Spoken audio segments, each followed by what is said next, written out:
ফাহাম যেটা বললেন যে ন্যারেশন খুব একটা কাজে দেবে না, প্রার্থী আসলে যোগ্য প্রার্থী কিনা তা সেটাই সাধারণ মানুষ দেখবে, নিশ্চয়ই সেটা দেখবে। কিন্তু ন্যারেশনও কাজে অনেক সময় দেয়, আমরা দেখেছি। সেক্ষেত্রে এবার আমরা দেখলাম যেটা ন্যারেশন ডেভেলপ করার চেষ্টা করা হলো অনেক, জামাতের যে জোট, সেই জোট থেকে একটা ন্যারেশন ডেভেলপ করার চেষ্টা করা হলো, এখনও হচ্ছে। আমরা প্রত্যন্ত অঞ্চলে শুনছি একরকম, যে অনেকে বলছে ইসলাম কায়েমের জন্য জামাত ইসলামে ভোট দেওয়ার কথা বলছে। আবার ন্যারেশনের দিক থেকে আমরা সংস্কারপন্থীদের পক্ষে ভোট চাই, সংস্কারের বিপক্ষে যারা আছে তাদেরকে বর্জন করুন, এই কথাগুলো আছে। আপনার কাছে কি মনে হয় ভোটাররা কতটুকু প্রভাবিত হবে? দেখেন, আমি বলি অনেকগুলি আপনার হুজুগই তোলা হচ্ছে, তবে যে হুজুগটা মোটামুটি কার্যকর, যে নাকি জামাতের এই বক্তব্যটা অনেকে খেয়েছে এবং অনেকে বলছে, সেটা হলো যে এদেরকে তো দেখেছি, এখন এটাকে একটু দেখি। এই এই বক্তব্যটা মোটামুটি পাবলিক কিছু খাচ্ছে, যে বিএনপিকে দেখেছি, আওয়ামী লীগকে দেখেছি, জাতীয় পার্টিকে দেখেছি, জামাতকে কখনো দেখা হয় নাই, দেখি না ওরা কি করে।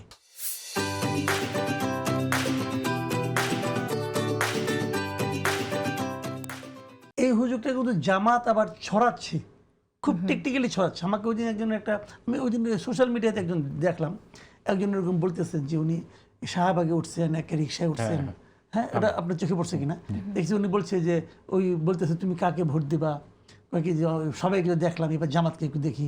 পরে তাকে আবার টাকা টোকা দিয়ে সে আবার স্বীকার করছে এটা ঘটনা কীরকম, এরকম নাকি হচ্ছে। তাকে বলে আপনি সারাদিনে কত টাকা পান, 800 টাকা পান, 1000 টাকা পায়, তাকে 2000 টাকা দিয়ে দেয়। আপনি খালি যাত্রীকে এই কথাটা বলবেন, সবাইকে তো দেখলাম, এবার ওনাদেরকে দেখি, এইটুকু বলবেন, আর কিছু না। তো এটা সত্য মিথ্যা আমি জানি না, বাট এটা সত্য হতে পারে। মানে এই ধরনের বাস্তবতা সমাজে বিরাজ করে। কিন্তু এই একটা হুজুগ ছাড়া, একটা আপনার ন্যারেশন ছাড়া আর কিছু মার্কেটে কাজ করছে বলে আমার কাছে মনে হয় না, এটা করবে না।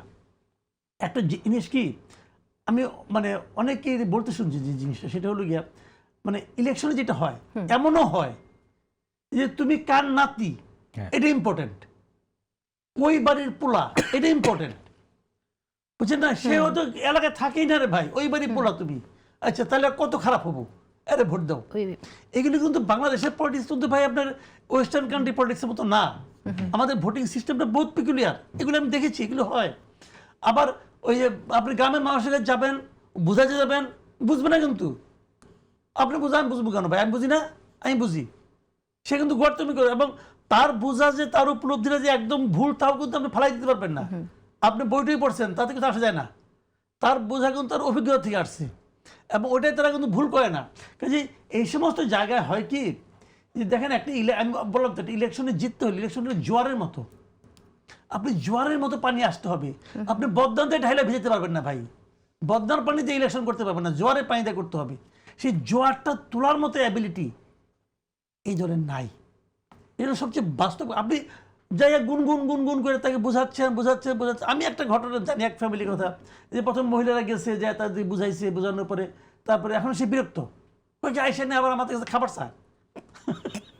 এক ভদ্র মহিলা বলতেছেন আমাকে, ওইকে কি মিটিং টিটিং করে মহিলাদের নিয়ে আসে, কয়েকে কিছু একটা নাস্তা পানির ব্যবস্থা করেন। তো এটা আমি কেন করব বলতেছে। আবার কয়েকদিন পরে নাকি টাকা পয়সাও চায়, আবার এরকম মানে সার্ভিস দিচ্ছে। এরা চাচ্ছে ওদের সঙ্গে একাত্ম হওয়ার জন্য, আর যার কাছে যাচ্ছে সে তো এটাকে একাত্ম ফিল করতেছে না। এটা অন্যরকম বিষয় কিন্তু এটা। কাজে ওভাবে কতটা সাকসেসফুল আমি যাই না, বাট একটা জিনিস হলো ওইটাই, যে আপনি কতটুকু মানুষকে ফিল করাইতে পারবেন, কঠিন।